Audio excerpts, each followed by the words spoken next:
Hello, everybody. Welcome back to my channel, Spiritual Perspectives of Our Great Awakening. I am so excited to bring on my show today, Chantelle from Aquarius Rising Africa. How are you today? Yay, Stephanie, thank you so much for having me on your show. I'm really delighted. What a privilege. Thank you for inviting me. I'm great. I'm really great today. It's Friday, 3 o'clock in the afternoon. Yeah, wonderful. All good. I'm watching the birds. I think I have a menagerie of maybe 50 or 60 doves that come and eat on my lawn 2 or 3 times a day. Wow. So they're Oh, outside there. that's so wonderful. Yeah, absolutely. They're beautiful. What's the weather like in South Africa today? Because it's very snowy and icy here in Connecticut. It's actually okay. We've had a very late summer, and I mean, contrary to a lot of people believe, they seem to think South Africa is hot all the time.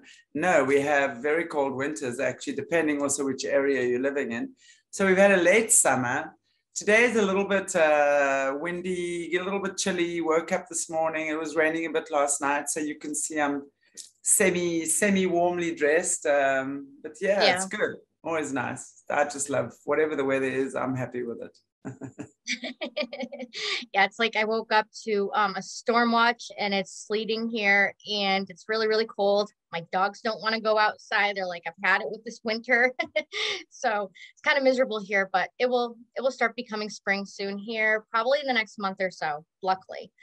We've never had snow in South Okay. Africa except on the high mountains. So my late fiance was an Austrian, so I went to Austria a couple of times in winter. It's probably about the only time I've really seen snow, other than on the mountains and in the mountain passes. But I've seen photographs of myself when I was 2 years old. I don't remember it, but I've seen photographs of it was actually snowing on our lawn, and I was dressed up, and now I'm going, ooh, this picture of me like that, going, ooh, it was so cold. But yeah, so I always love to hear about you people having your snow and your snowstorms and stuff like that. That must be so cool to be able to go out and build a snowman and throw snowballs at each other. It's about exciting for about 5 minutes until it turns nasty and brown from all the cars and everything, but it's pretty at first and then it gets old. I don't do very well with the cold. I lose circulation in my fingers, so I have to be very careful about being out in the cold. So it doesn't agree with my body. But I get through it. It is what it is.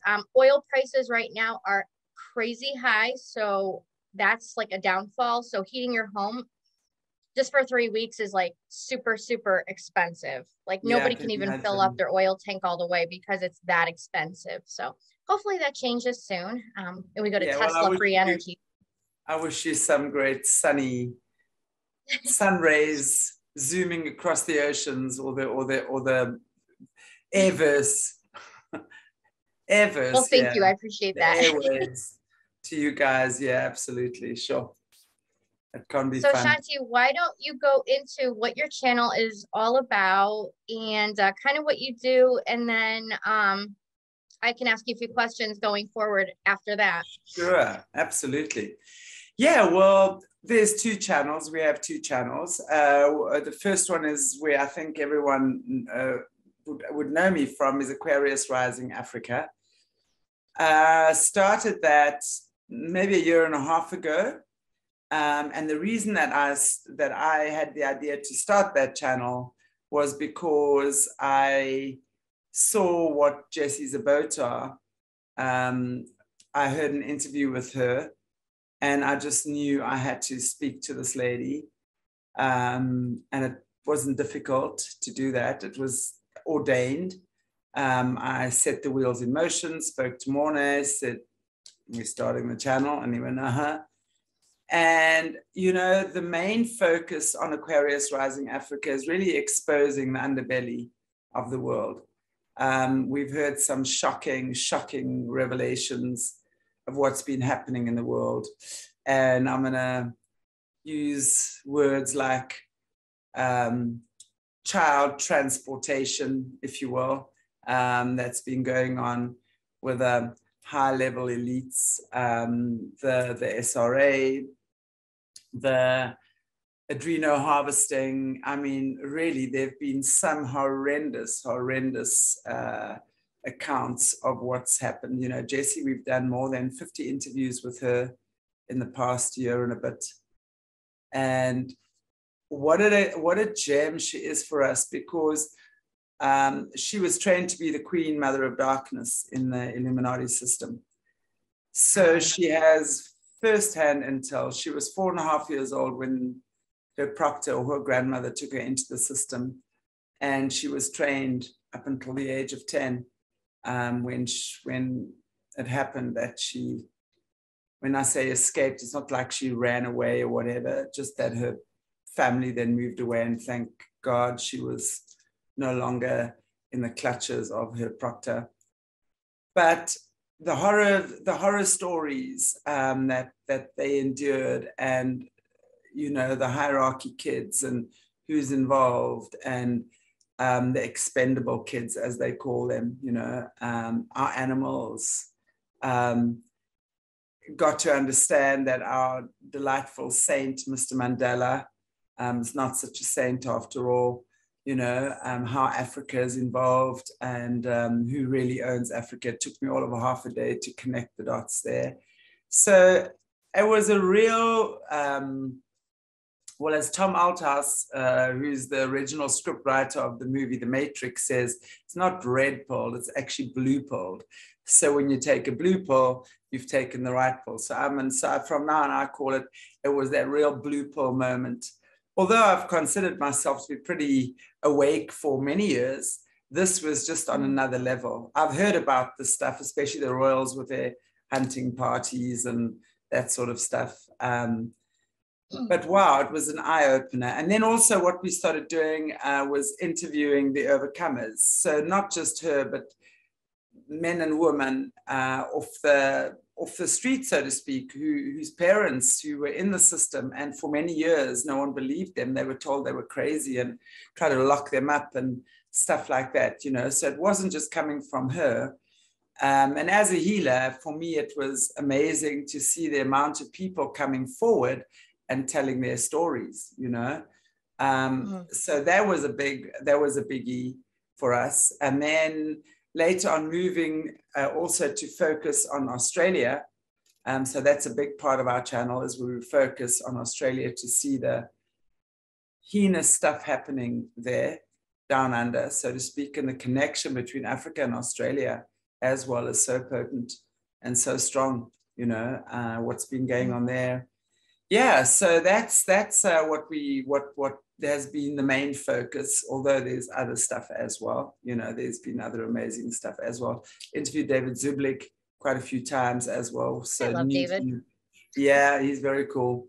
News from the Dark Outpost, you know, he's exposed a lot to us as well. So really went through this journey of awakening as many Africans and South Africans as we possibly could, and still are. So it's been a great gift to be able to do that. You know, people just slowly but surely waking up during this time and exposing that. And then the beginning of this year, started Solutions with Aquarius Rising Africa, because as a healer, I wanted to create the bridge between all this ugliness that we were exposing. And then once this is all exposed, let's find the bridge to how do we heal that? How do, you know, when people are coming out of these traumas and stuff, how does one heal through that? And not just the people that have been subjected to it, but the general public, because there's so much misinformation out there at the moment. There's so much craziness, you know, this stuff about who's that. And I'm just like, enough of that. The whole objective is to go within, find the connection within, align with you and God.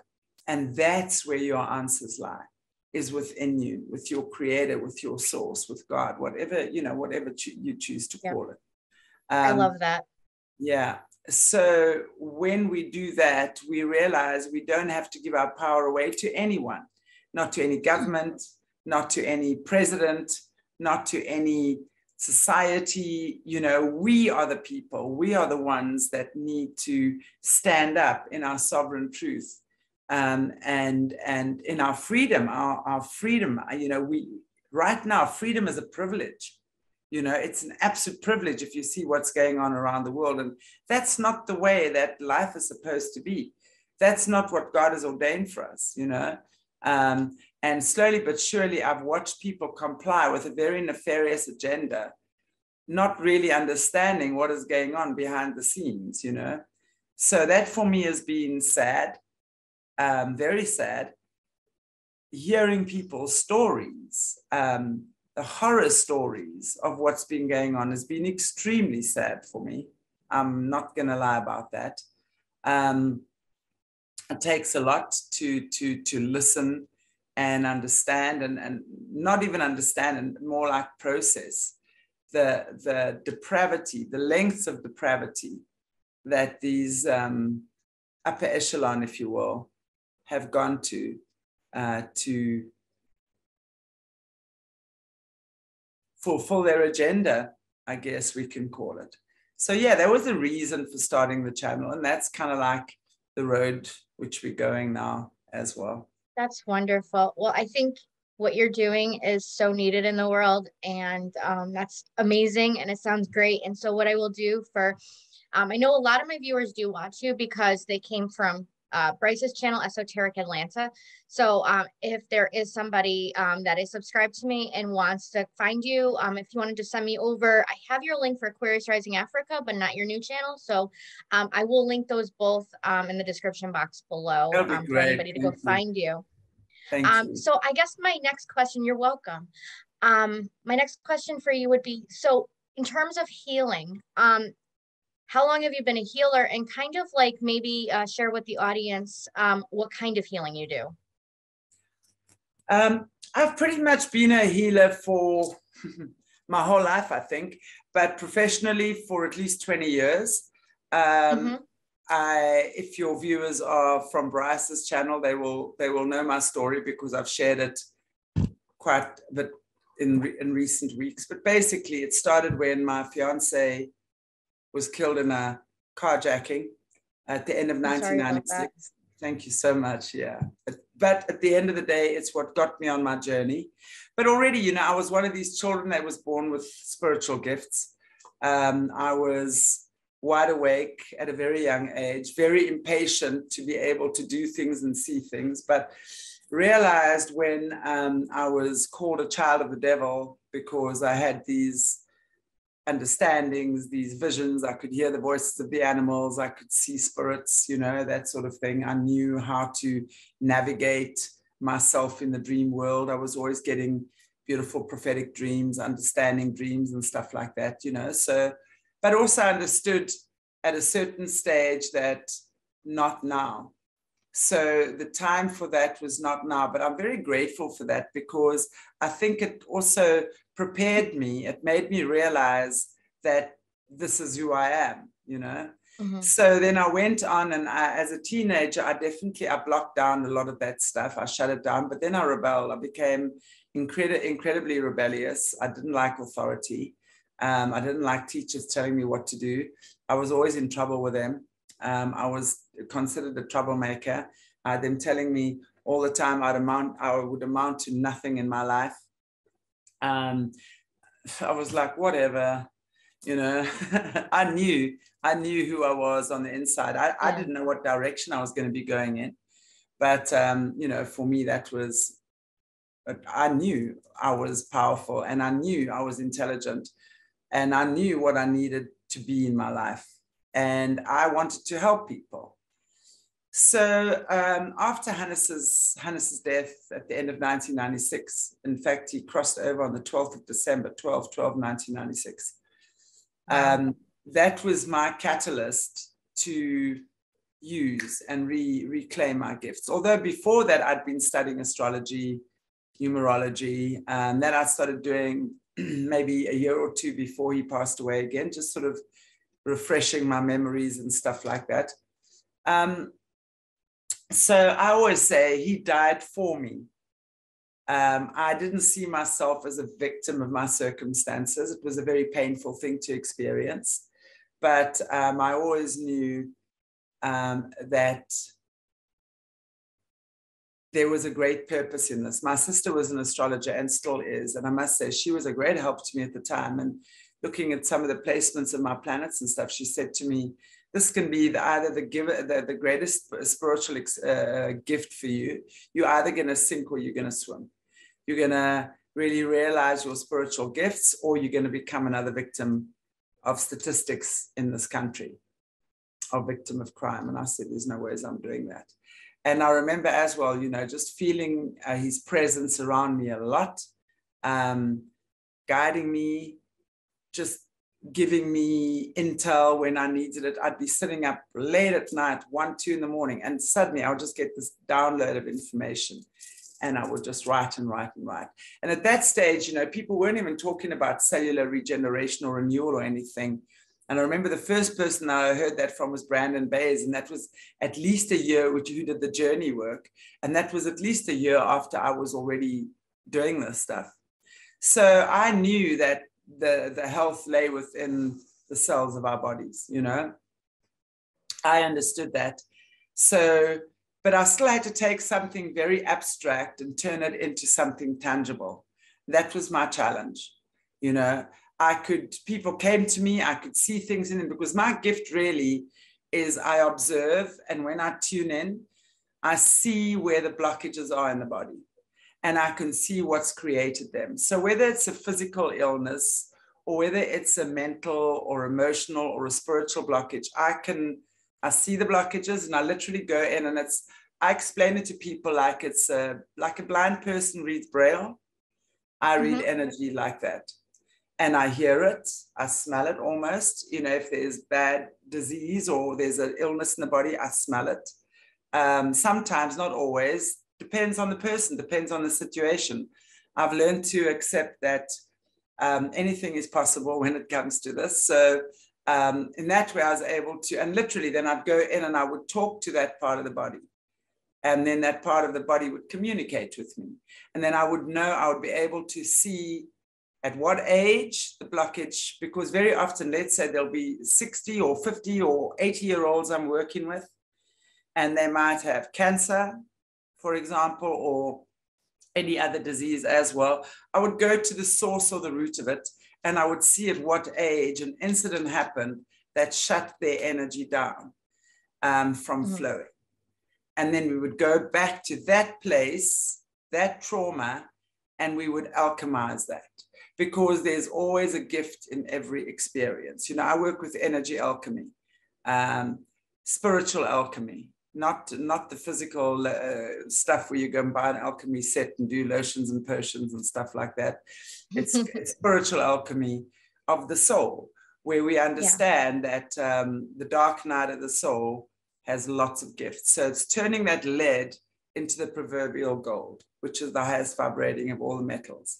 So then I would be able to go to those places within the body and then find the source of what is creating the illness or the ailment. Work around that, unknot that, unravel that, unplait that, and then we allow it to start flowing. So I'm not doing it for the patient or my clients mainly. There would be definitely some times where I could allow them just to let stuff go, but I'm showing them what they need to do. I'm acting as a guide.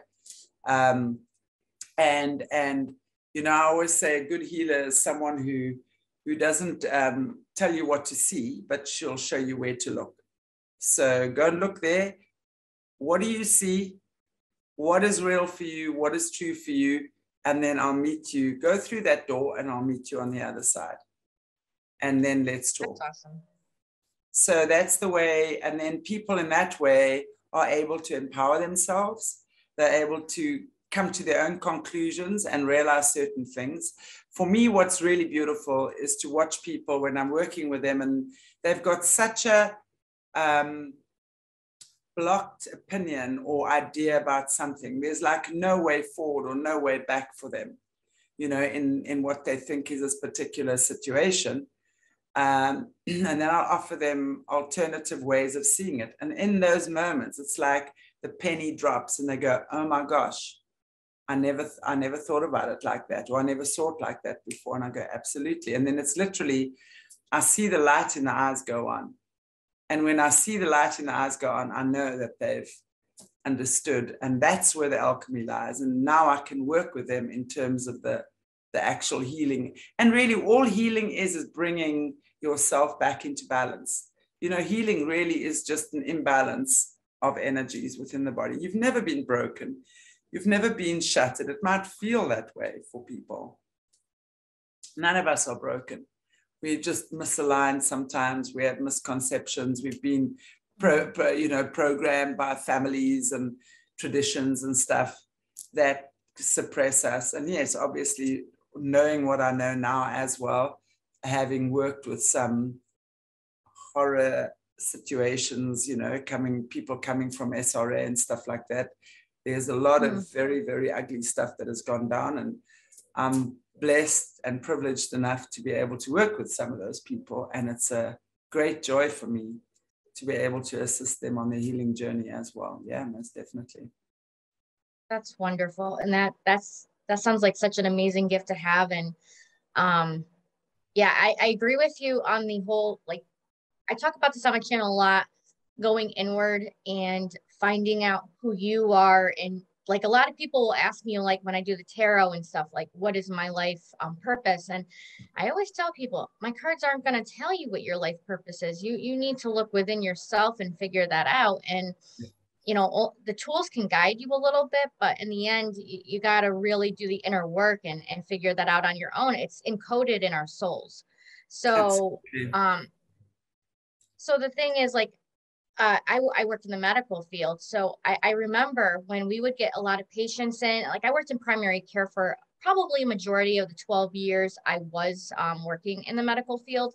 And I always knew exactly who would survive and who wouldn't based off of how high their vibrational frequencies were. And I didn't even know what that was at the time, but it was more or less the attitude. What was their attitude versus looking for just an exterior supplement of like chemo. Whereas there were some people that would come in and they would take it actually into their own hands and do herbs and stuff like that. And the doctors would get so mad. But those are the ones that like really thrived and survived, or they had such a great attitude and they're like, nope, I'm going to beat this. I'm going to do it. This cancer doesn't have me. So it was like a self-healing thing on their end. But anyways, that's fascinating. And that's cool how you can actually like smell, hear, see, like you're using all your different senses in terms of coming to a conclusion, but allowing the person to kind of get to know their own body first and kind of pinpoint as you're guiding them. And literally, doctors, sorry, just to interrupt you. It's just literally when, you know, when I'm working with people, now for starters, I would never go in and tune into a body unless I've been invited in, or okay, you know, the door's been opened, so to speak. I do not just go into someone's space willy-nilly. I think it's a very disrespectful thing to do. I always say it's like going into someone else's home uninvited, you know. You can't just go into someone's home uninvited and expect to be welcomed with open arms. And, you know, it's an invasion, it's an intrusion. Yeah. And so, but it's amazing that when, you know, when that door is opened for me, the sensations that they very often get are very physical. You know, they can feel the energy moving, they can feel it shifting, they can feel, and I often work with color, you know, just through, and, you know, just because I work very much with the Christ consciousness energy. You know, there's never been a doubt in my mind that I am ordained by Christ to do the work I do. I've known that from when I was in my mother's womb. I often tell the story about my mother was 6 or 7 months pregnant with me. And I have conscious memory of laying in her womb, and I just saw my fingers and toes being fully formed, and it was getting a little bit tight in there. And I just remember having this idea that I got to get out of here, I got shit to do. Well, that's how I processed it afterwards. You know, obviously as a little unborn fetus, you don't have words or whatever, but you certainly have the consciousness. So for me, I've always known that there are things that I've needed to do in this world, in this life at this time. So it's a real, when I can feel what's happening in someone's consciousness, in their body, it's an unconscious message that we are talking. And it's sometimes hard to put into words, but but yet it's a very real and tangible conversation I am having with that person's body. So to be able to do that and understand medically what it is. Now, I'm not a doctor, okay? Yeah. So I can't say, well, that's your condition. But I can tell you for sure, let's say if I'm focusing and I'm picking up stuff in the liver or in the kidneys or in the bladder or something, I would know which body part or which chakra that body part is related to and what that chakra means and how to work with it. So truly just by talking, releasing, understanding, already the release has happened.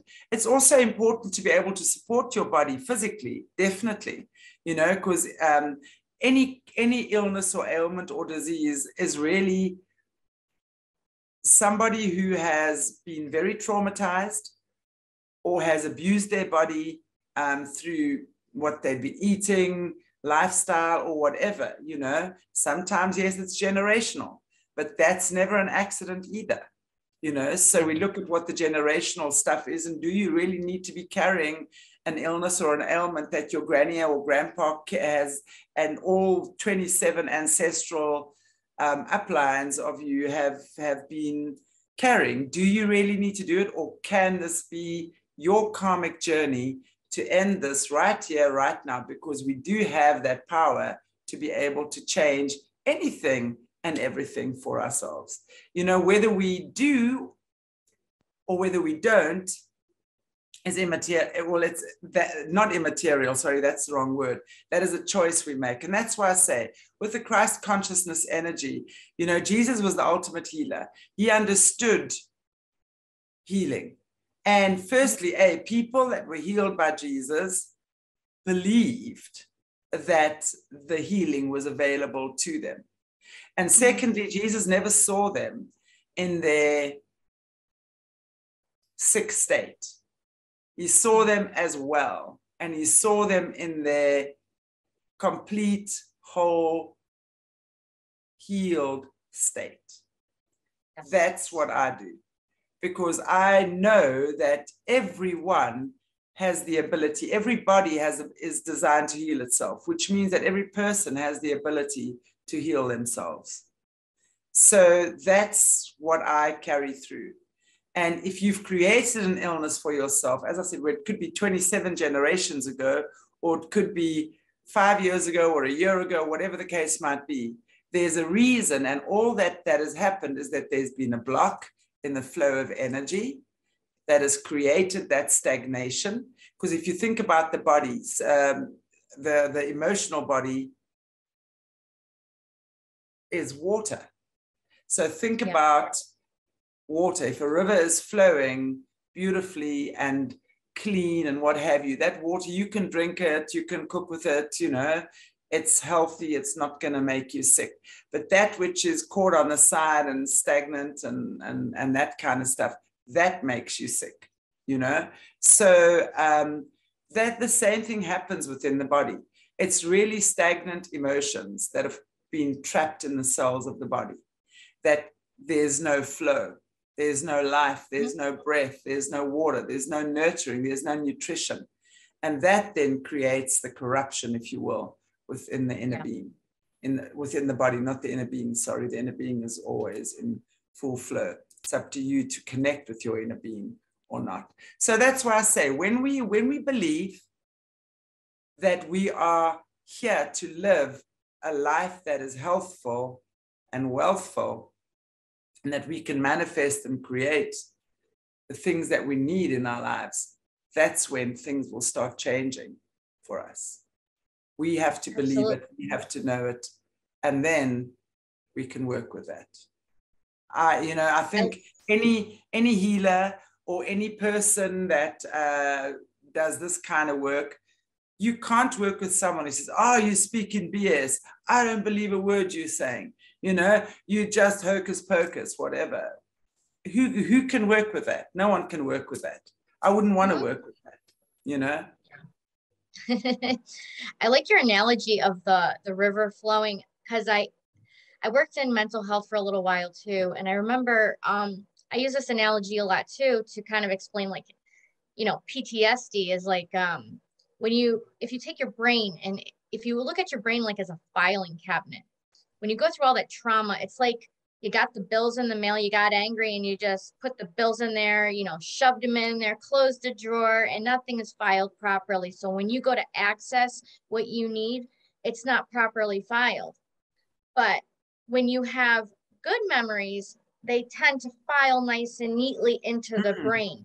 So Absolutely. It's like taking that chaos, and it's taking those things that you need to file properly and start to make it so that when you go to access things, it's stored in its proper place in the brain. So I do like your analogy with the whole river flowing, because it kind of is like that same kind of thing. It's that energy flow. And with any part of the body, you need to have that nice steady stream of energy flow, because otherwise you can't function. But what I also wanted to discuss with you too today is, I know you keep mentioning Christ consciousness, which is great, because I talk a lot about that on my channel. But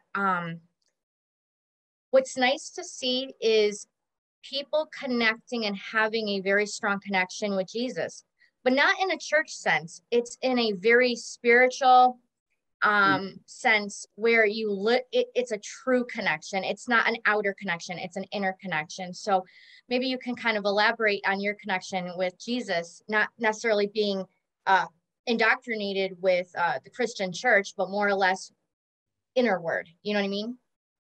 Well, for starters, I grew up on the farm, and we lived, I think, was it 40 or 60 miles out of town? I don't even remember. And we were at boarding school. So my mom used to take us early on a Monday morning, which means we didn't go to church on a Sunday because it was just too far to drive all the time. So I wasn't brought up with the religious spirit. I was brought up knowing that Jesus walked this earth, and he was very merciful, and he was a beautiful, beautiful being that loved the children. He loved the animals. He protected us. He took care of us, So that was my idea of Jesus.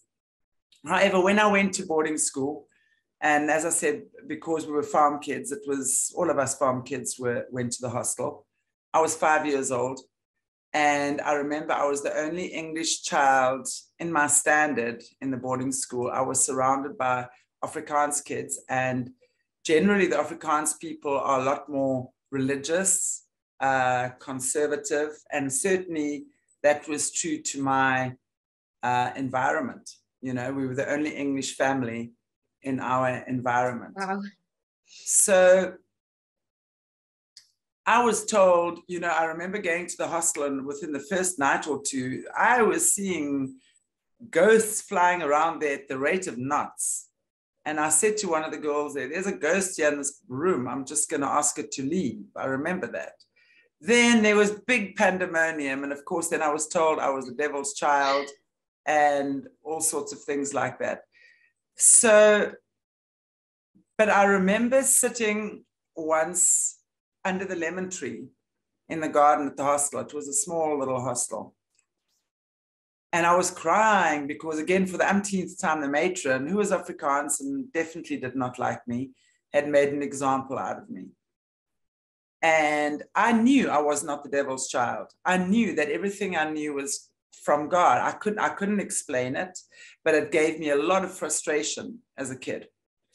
So I remember sitting under the lemon tree, and I just I wanted to scream and shout, and I wanted to take things and break them because I was so frustrated. I was so angry that people didn't understand what I was trying to say. And anyone who knows astrology, I'm a double Aquarian, will understand that as Aquarians, one of the big things that we suffer with is being misunderstood.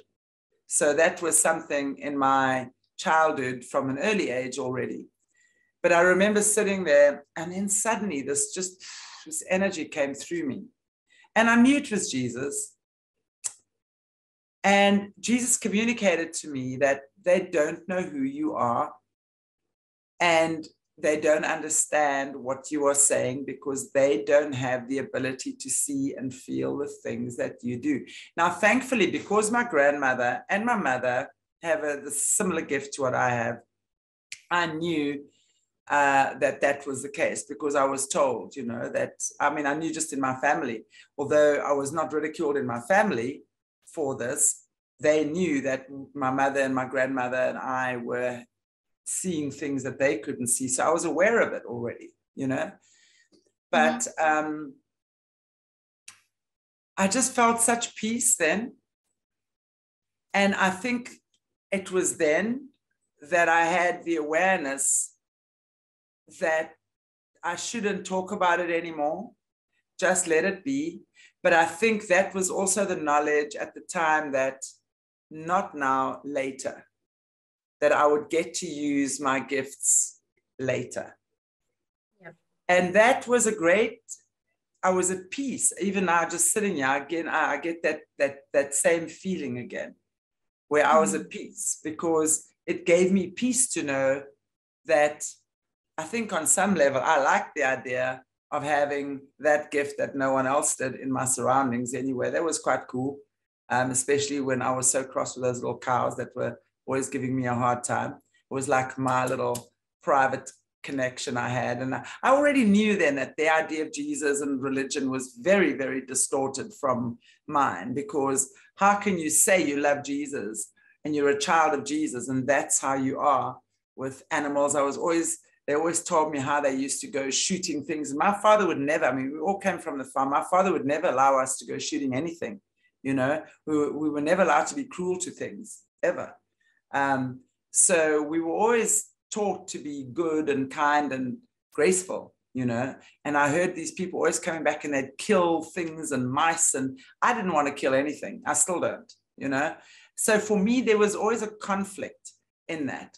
And of course, what happened was I obviously judged Christians in that way. So over the years, I attracted, law of attraction, a lot of very judgmental Christians into my space. So I did not like that religious spirit at all. You better believe it. Anytime someone wants to come and throw their Bible verses at me and tell me I've got to do X, Y, and Z, because it's like, please just go and apply that verse to yourself and then come and talk to me. It's like I knew what I knew. And I knew that the whole objective for me was to become more Jesus-like. In other words, not try and compete with Jesus or think I'm Jesus, but really, Jesus said, I am the way, the truth, and the light.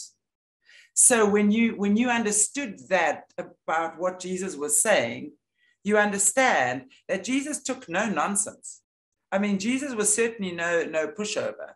And especially when you're looking at the missing books of the Bible and understanding, the missing 18 years of Jesus' life in the Bible and stuff like that. Jesus expanded. He went and learned from others and taught others and experienced different cultures and different spiritualities, which to me was the way that it truly is. I love that. I love to understand different cultures. I worked in the Middle East for 2 months. I worked with Arab men and Arab women. Who would have thought that someone like myself can go to the Middle East and work with Arab men with I forget the things that they have on their head. A mom with her hijab, full on, coming to me with her little kids, all dressed in full Arab gear, learning animal communication. Where did one even think that was possible, So, and also in South Africa, yes, definitely working with a lot of, over the years, Afrikaans, religious people, and I can work with that. You know, I can work with that if you're open enough to accept that these things are shiftable. Everything is shiftable. So for me, I understood that very clearly, that, you know, the whole beautiful energy that Jesus had was all encompassing. Jesus didn't judge. And I think that was one of the big things I had a problem with, was judgment. But then also realized that, you know, if I'm attracting judgment, there's an energy of judgment within me. I was being judgmental towards them, and I needed to stop that as well. You know, so I really, you know, I love Jesus. I absolutely I feel that energy so strong, gushing through my veins, you know, when I'm working with someone. And literally there've been times where I've brought animals and humans back to life. They've literally died, and through just working with the Christ consciousness and Jesus energy flowing through me, I could literally see the gold in my hands. You know, I would go into that third eye space and bring them back to life. Little animals that my cats had brought in or something, little birds, little mice, whatever, you know, I would just see them in the light, boom, the next thing, there they go. So that kind of thing, you know, and I've loved doing that. Well, Jesus said, he said, all of you will do what I do, but even better. He said that. And it's like, you know, I was, you know, ingrained in the church for several years. And because of that, I lived in so much fear, to the point where I was so afraid to go to hell. I would have anxiety attacks in my car on the highway. I'd have to pull over because I didn't want to get into a car accident. That's how bad my fear was at that point. Because I always had pastors. Pastors, I think, were afraid of me in a sense too, because I would always tell them my prophetic dreams. The last thing a pastor wants in their church is somebody with prophetic dreams. That's something I found out. I thought there was something wrong with me. But I remember a pastor had said, you need to take a multiple choice test to see what your spiritual gifts are. And that's when I was like, no, there's something wrong with that. But yeah, I was so ingrained in that. But at the same time, I always had this very, very strong sense of Jesus with me, even if I wasn't going to church, because I would get really ticked off at the church and like stop going for a little while. And then I'd find a new one. And I was ridiculed all the time for church hopping, but I always found something wrong. Something never felt right about it.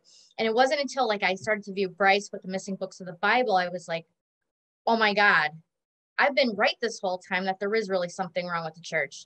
And so that was very enlightening for me. But it was, there was one day I was like very angry at not God, but just in general.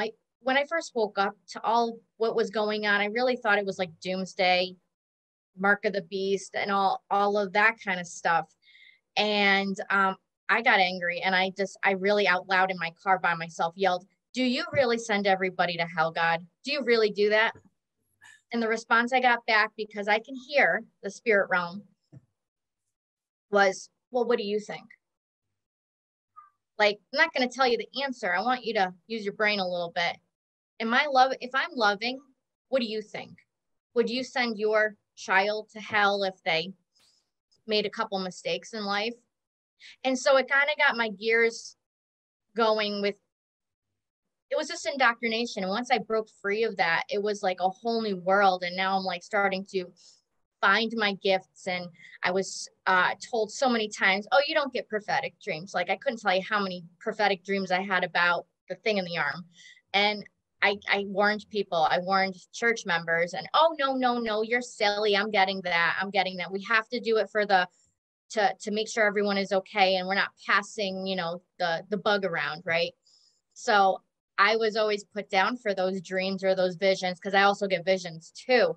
And once I broke free from that, it was like these chains were just ripped off, and there's a freedom in it. So absolutely.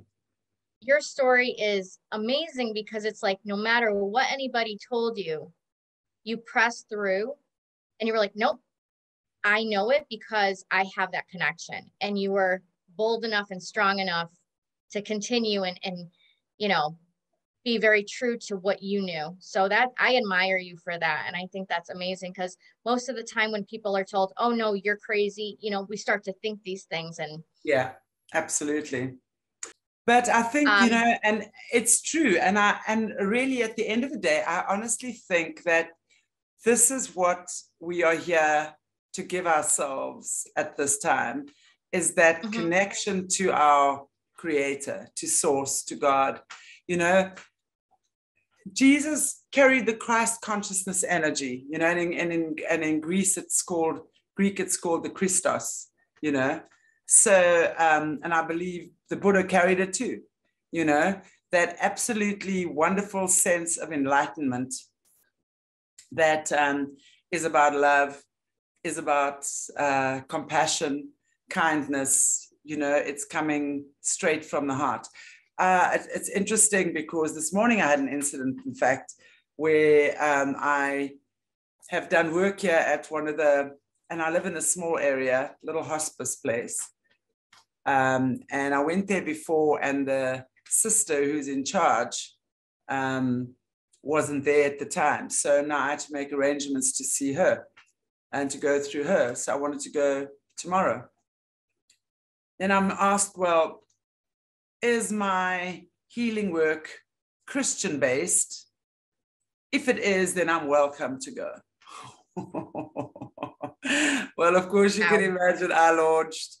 It is, you see, and again, this is like where I've got to my challenge is just to step back and not give her a piece of my mind, because that's what I tend to want to do, is like, please, I am so tired of people laying judgment on that. So I just said to her, I said, actually, I'm spiritual, but I absolutely embody the qualities of Christianity, which are that of non-judgment. So I come from a place of non-judgment, which is about love, compassion, understanding, and having a pure heart that no religion that knows no religion or has no boundaries. So that's what I'm about. I'm here to see the old people.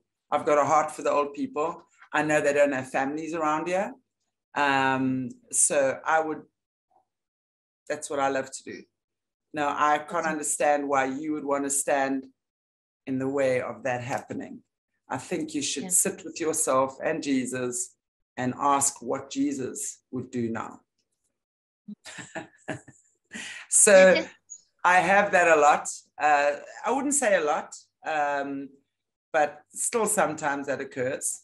What I really enjoyed was when I was actually living in Thailand as well, because the Thai people subscribe to this lot. They were very surprised that I knew about chakras and things, because the Western people don't know about these things. I'm like, oh no. So I had a wonderful time there, I'd spent some magical time at the temples with the monks, and wow, such beautiful, pure, peaceful, non-judgmental souls. Honestly, if that's one thing the Christians can take, and I talk about the Christians with the religious spirit, can take from the Thai people or any Eastern philosophy, any Eastern teaching. I mean, I studied yoga in India. I spent time in India. I've spent lots of time in Thailand. I have never, ever heard anyone judge a Christian, ever. Not one of those people. Yet I constantly hear Christians judge other religions and teachings. So for me, there is a big question mark around that, because the very thing that Jesus taught was non-judgment. So I think there's a lot to be said about that as well.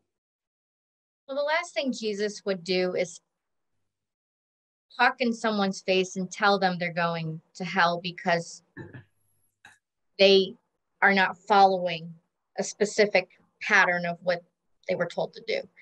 To me, Jesus was just, he was the ultimate healer, like you said, and he was more focused on, how would I word this? He was more focused on bringing the light out of people and not seeing their darkness. Absolutely. He wasn't focused on their darkness. He was focused on the light, because we're all children of God. We were made in God's image. Absolutely. That's what he focused on. And that's the beauty. That's, again, I think that a lot of my background with the church, going forward, I think God placed me there for a reason, and I don't regret it. I had to experience it. And I believe that God can use me as an instrument to help the Christians kind of understand how, the indoctrination, and use me for healing and in whatever way God sees fit. Absolutely. And I think it's when all this important, disclosure comes out. and I think it's so important for personal growth as well, to see how limiting that can be, Yeah. and then to break through from that and realize how expansive Jesus really is. I mean, I look at, as I was speaking earlier about our regular guest, Jesse. Now, there's in my opinion, a true believer and a true Christian. We agree that the way we worship is different. We don't agree necessarily with each other's philosophies on things, certain things, that is. But I know her heart, she knows mine. And that is where we connect. And I've, through that, also come to meet some other beautiful, beautiful Christian people who are true believers and who really do carry the essence of God and, the Jesus, the Christ consciousness energy. And I've got through that, have made some amazing Christian friends as I've moved along on my path. But yeah, I don't like the judgment, and I don't like the arrogance, that there's a lot, that I see anyway, with that. I see, and I see that from some of the comments on our channels. I see some of the criticism I've received, which I don't really give a rat's backside about, It gets comical after a while. It does. You laugh. I mean, I was laughing so much. I mean, I can start telling you stories about the things I've been accused of. It's so funny. And it's the Christian church has been programmed for division, not unity. Yeah. Exactly. Where Jesus was about unity, about love. And one of the highest types of spirituality is true love. And pulling people together and helping others. And that, to me, that the programming of the division that, they kind of send out to the people that go into these churches it's not about the unity. It's about, let's call you out on what sin that you're living in. And that's what I dealt with. I was always told, well, when the rapture comes, you're not going to be raptured. And to me, I've already been raptured. When you're living in 5D Christ consciousness, that's a spiritual awakening. And if you look up the definition of rapture is not floating up in the sky in the clouds. It's a spiritual awakening. It's enlightenment. Absolutely. It's 5D Christ consciousness. And it's absolutely, it's a beautiful thing to be living that way. It is, but it's not, and it's not necessarily an easy thing, no one says that it's that suddenly your life becomes all peaches and cream. We're given the tools, because when we transcend to it literally is transcending to a lighter frequency. It's not like you're suddenly going to get put in a spaceship and get zooted off to somewhere else, as some people tend to believe. Not at all. It literally is just transcending to a lighter frequency. So it doesn't mean that you now are off the earth plane and not having to deal with any of this. You absolutely are. But the difference is you now have the tools, because you wouldn't have transcended into a lighter frequency unless you understood there were tools that we were navigating, through in order to reach that place. And it's a beautiful place to be, it really is. But of course, it's all about how we feel about ourselves. And the doves are walking into my kitchen now, and they're going to start eating my cat's food any moment. And the cat's lying to watch them. It's so funny, and she never gets. We'll wrap it up in a few minutes, anyways. So, because we're almost at an hour here. But no, it's absolutely fine. I'm just amused by what's going on here. So that's what I'm saying. It really is. It's very interesting that when we understand that it's how we feel, it's how we think, it's how we act. It's not just someone coming to do something. We take ourselves there. And if we decide to dive down again, we go right back into that low frequency as well. And we're going to meet up with those energies again and those situations and circumstances. And that's also why, you know, part of what the work is I do is I have the Sun Kids programs, which is literally and they started in 2004, where I was given this information to start workshops and programs for kids, teaching them, and not that you're going to teach a child anything, they know, but giving them the tools to live in a 5D world. So through this, I actually wrote a book.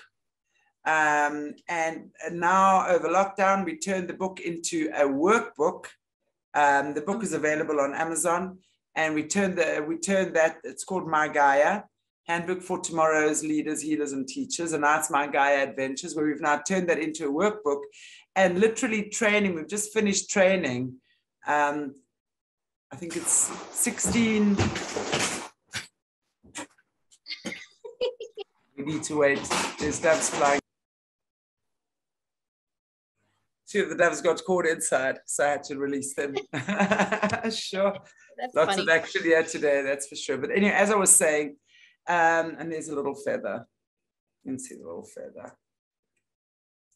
Oh, I wonder if it's a sign. Yeah. For anything. Yeah. If you give me your link to your book, I can put it also in my description box so that people can go on Amazon and purchase that if they would like. So I can put it also absolutely. I'll do that. But what I wanted to say is we've just finished training, and through all of this stuff that we've been doing over the past 2 years, understanding these little children, child transportation, as we call it now, because we don't really want to be getting any more strikes on anything. We've now trained our first group of Sun Kids Soul School facilitators all over the world, which has been incredible. It's been a 16-week program. We're actually starting another one now in March. So if there's anyone interested who would want to start doing the training with us as well, it's available. It really is a beautiful thing to do. You know, we've been, as I said, to be this facilitator for the little kids all over the world. And it's a huge transformational process as well that the teachers and the facilitators themselves go through. So it really is amazing.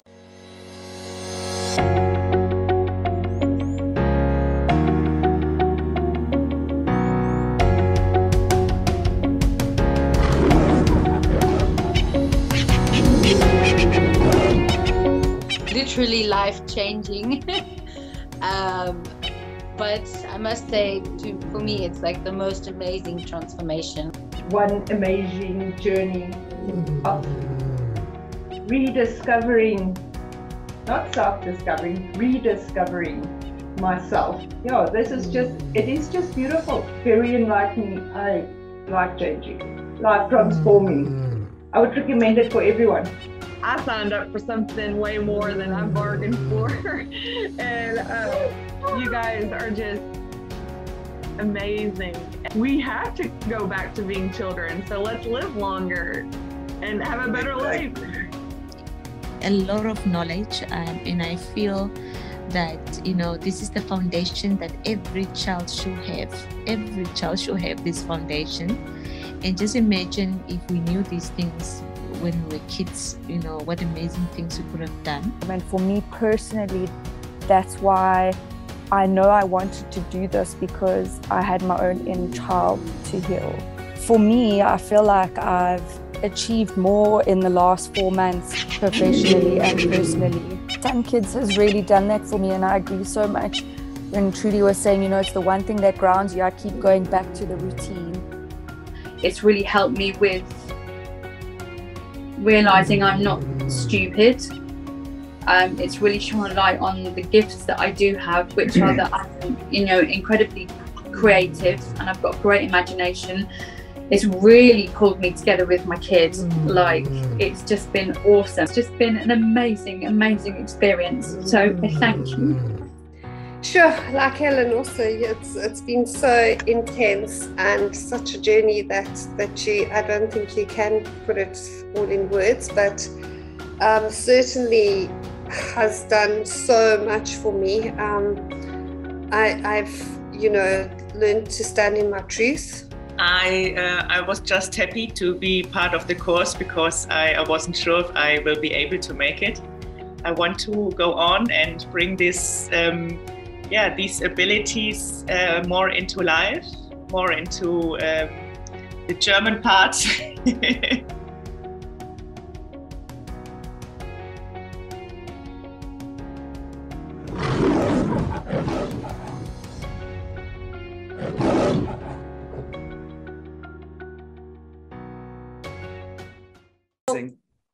If people wanted to look into that, where can they go to sign up for that?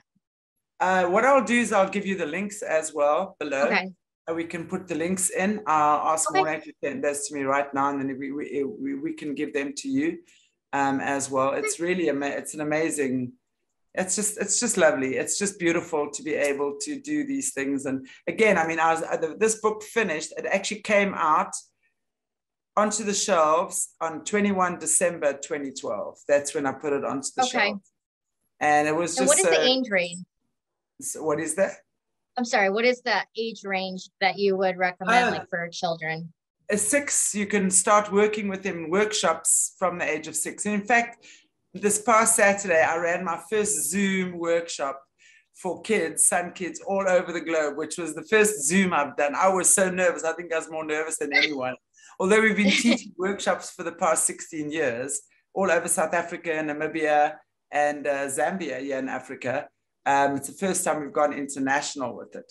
So it was amazing. We had kids from America. We had kids from the UK, all over the show. Obviously, South Africa, Namibia. Awesome. Yeah, and it was so beautiful. And it worked so well, So it's really, now, and we're going to be doing another Sun Kids workshop as well. End of March, in fact. We're going to be doing another one, which I'd love to. If your viewers would be interested and have kids from the age of 6 onwards, Okay. So even for teenagers. Yeah, absolutely. Absolutely. All the way through. And I'm actually interested in getting the book because I have a 15-year-old at home here. So, and he's definitely very he was diagnosed with high functioning autism, and I was able to heavy metal detox him, and he's doing phenomenal, but it's he's still he's very red pilled, except I don't really go into exactly all that happened in the tunnels with the children because that's a little much for him right now, at his age, and he's got some trauma. We've gone through a lot together. I was a single mom for quite a while, so we have a very, very strong connection, I think, because we went through a lot together. But he's such a phenomenal child, and he's super brilliant. And I've been trying to get him up into that 5D. It's getting there, but at the same time, having a tool to help guide too. It's amazing, yeah, because there's lots of meditations, and the Sun Kids are guided by the sacred white lions. And according to the African shamans, the sacred white lions are God's favorite creatures because they sit on either side of God's throne. Oh, wow. So they are guided by the white lions. So the first thing they do is they connect with their white lion. And the white lions are the animals literally that carry the Christ consciousness. So they are the Jesus, if you want, of the animal kingdom. And that's interesting because as a little kid, when I had my dreams and stuff, I'd be literally walking through fires of hell with these funny looking monstrous creatures. But I had a little lion, and a real one, okay, under my arm. And this little lion, and I didn't, if I look now, it was white. At that stage, I didn't even know white lions existed. But there was a little lion, it was a pale lion to me, and now I understand it's a white lion. But it was little enough to fit under my arm. But that was what kept me feeling safe. And because I had such an issue with being called the child of the devil and Jesus hates you and stuff like that, I didn't even want to think, about stuff like that for a while. So I understand now that's how Jesus worked with me in the Christ consciousness when it needed to be brought into the physical. just through the white lines. So it's beautiful. It's funny you brought up the lion. I've always had an obsession. I love lions. I've always gravitated. I remember, you know, I know The Lion King is a movie that has a lot of symbols in it that are not really good, but I was obsessed with The Lion King. And I remember when I was a child, I would pretend I was a lion. Like when I was like 5 or 6 years old, I'd get on all fours and I would go around the house roaring, like pretending like I was a lion. So like, I resonate probably are with a the little lion. lioness, you know, that's the thing, like, you know, and that's the thing, you know, it's like they come out and they become little lions, you know, it's beautiful because it's their little power symbol, you know, and nature and God work hand in hand. So, you know, it's just a beautiful way of connecting. So yeah, I'll send you the links. We can for sure post them. All righty. Well, Shanti, we'll wrap it up here. This was great. We'll have to do this again sometime soon. I would love to, Steph. Thank you. Yes, that'd be so cool. And I will link everything for the audience to go and take a look at Shanti's book if they want to sign up for. Is it the Sun Kids? You said the Sun Kids. Yeah, it's the Sun Kids, the facilitator training, the Sun Kids Soul School facilitator training. It's the Sun Kids Soul School. Yeah. Awesome.